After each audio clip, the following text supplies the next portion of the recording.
Bom dia, turma. Hoje nós vamos falarmos sobre o nazifascismo, né?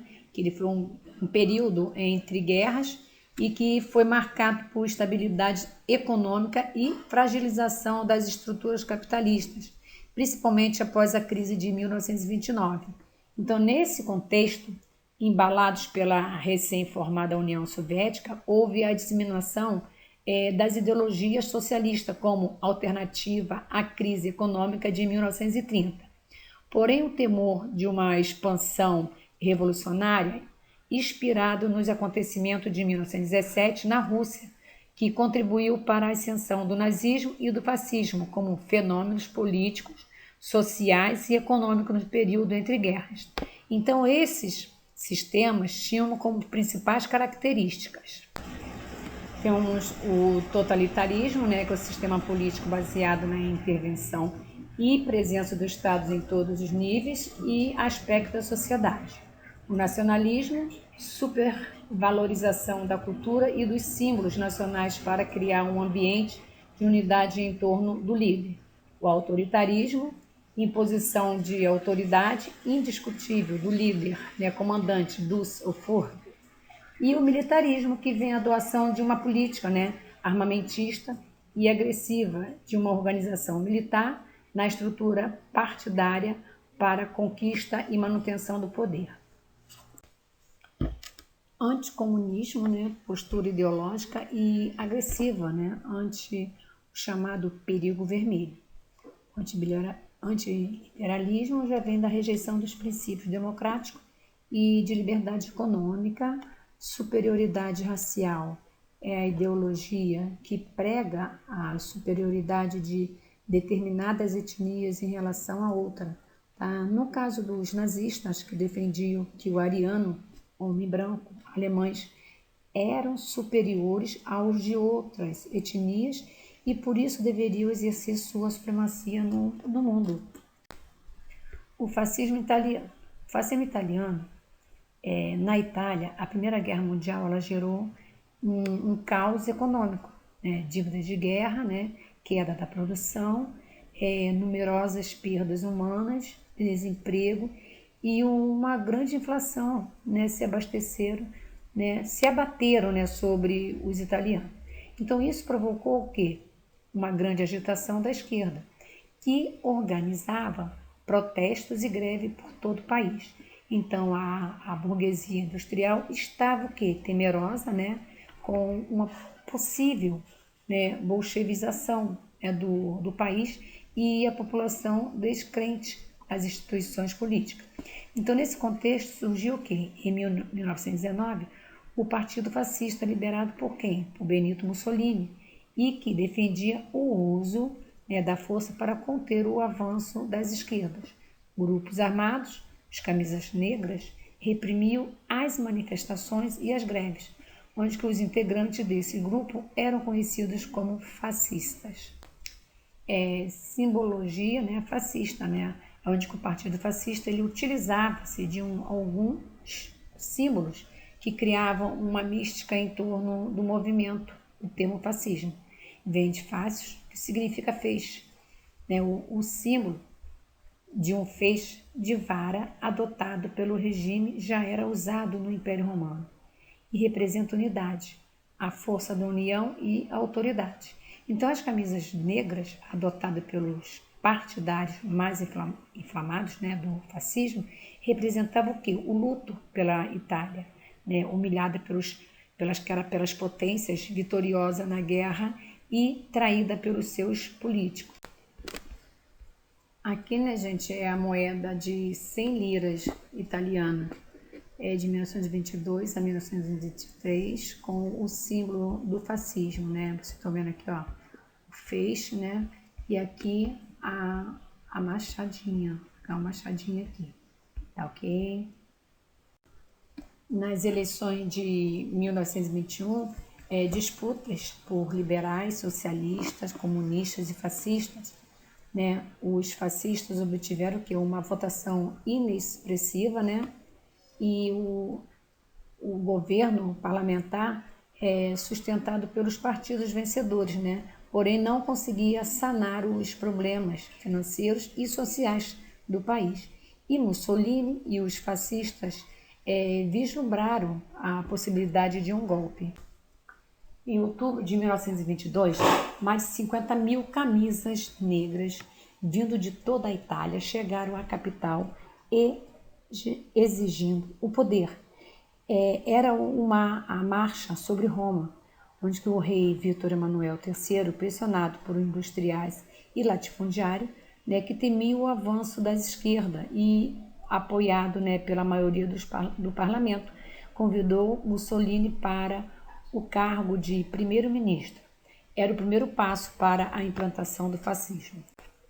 Aqui podemos observar na Marcha sobre Roma, que foi em outubro, aconteceu em outubro de 1922, que foi durante o Congresso do Partido Fascista, realizado em Nápoles. Mussolini anunciou então a Marcha sobre Roma, onde 50 mil camisas negras, o uniforme fascista, dirigiram-se à capital italiana.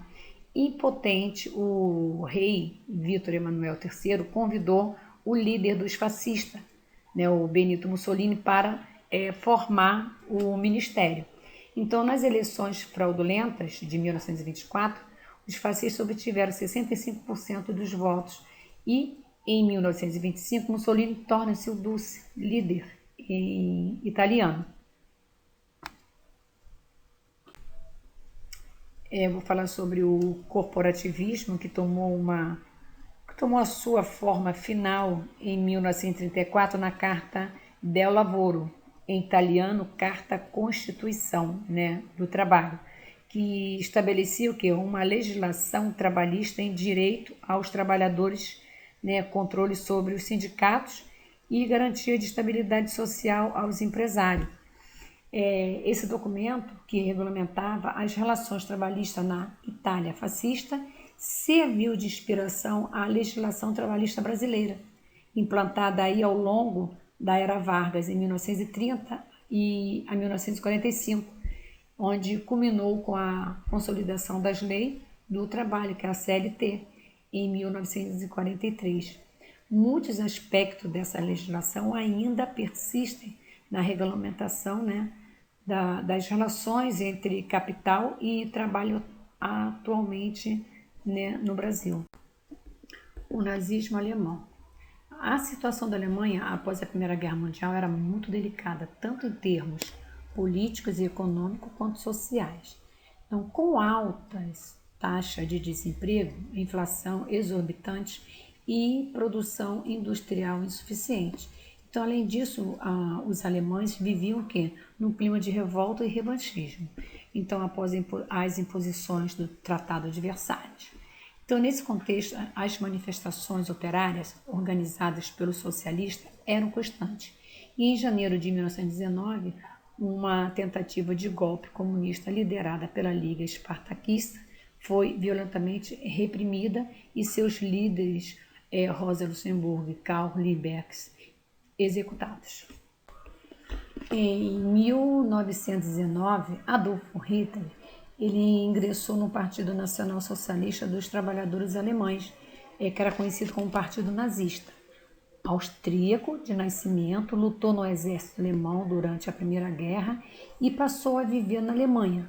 Então, com um discurso bastante agressivo, os nazistas atacaram os políticos alemães que se submeteram às exigências do Tratado de Versalhes, permitindo que o país fosse humilhado e destruído economicamente.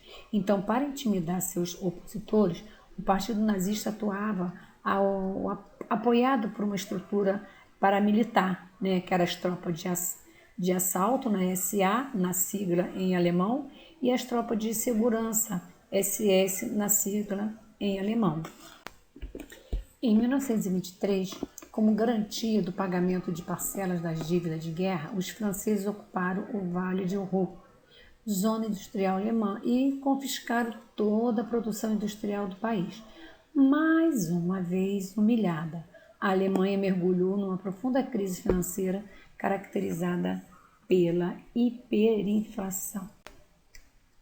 Aqui é um veterano alemão da Primeira Guerra Mundial recebendo esmola está sentada aí na Rua de Berlim. Isso foi no ano de 1923. Aproveitando-se da grande crise que se abatia sobre o país, Hitler e seus seguidores tentaram dar um golpe, né, e para tomar o poder, mas fracassaram. Hitler foi preso, condenado a 5 anos de prisão, porém voltou à liberdade, né, poucos meses depois, devido à pressão, né, política exercida pelos seus partidários.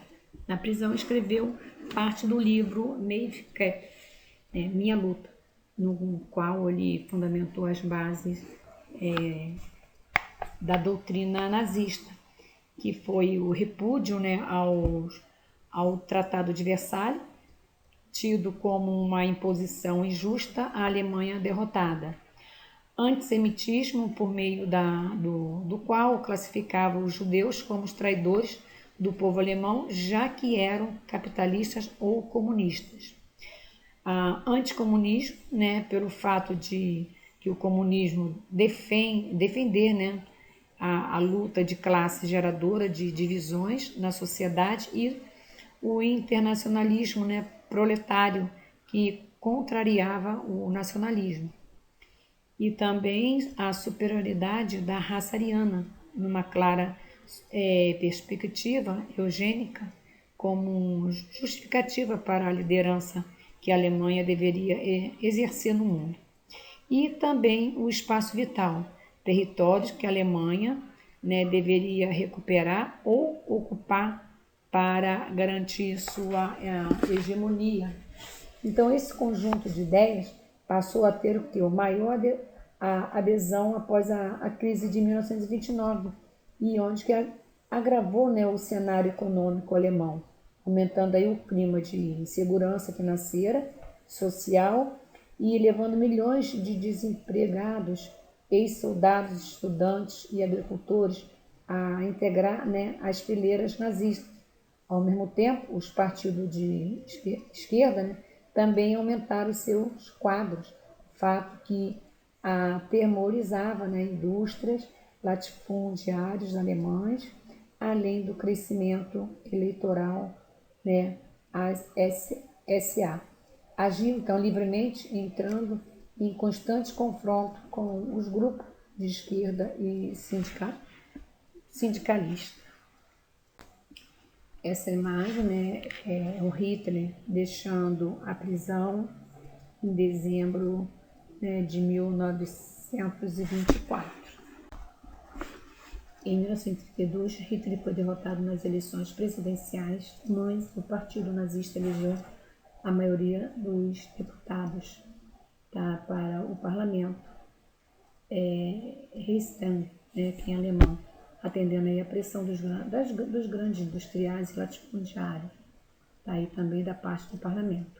O presidente da República, Paul von Hindenburg, convidou Adolf Hitler para o cargo de chanceler, primeiro-ministro. Nessa imagem aqui, né, 2 aspectos fundamentais do nazismo, né, a cooptação da juventude e a censura, né, queima de livro, aonde podemos ver que a partir daí o líder nazista ele passou a utilizar todos os meios para anular a oposição, onde que um incêndio, né, na Reichstag, atribuído aos comunistas, foi utilizado como pretexto para a repressão e também a perseguição dos partidos de esquerda. Podemos também comentar sobre a unipartidarismo, né, que garantiu a implantação do Terceiro Reich, que era o Terceiro Império, ao mesmo tempo que se intensificava a perseguição aos judeus. A partir de 1935, as leis, né, de Nuremberg determinaram a segregação racial dos judeus. Com isso, estava proibido qualquer tipo de relacionamento entre alemães e judeus. Apesar dos imensos problemas herdados da Primeira Guerra Mundial, a Alemanha não foi invadida. Seu poderoso parque industrial manteve-se intacto, permitindo sua recuperação desde o momento em que os efeitos da crise de 1929 fizeram com que os países buscassem soluções econômicas internas. Então aqui tem uma imagem, né, que é a indústria bélica alemã, que foi fundamental para o projeto de crescimento econômico implantado pelo nazismo, né, a linha de montagem de tanques, isso foi em janeiro de 1940.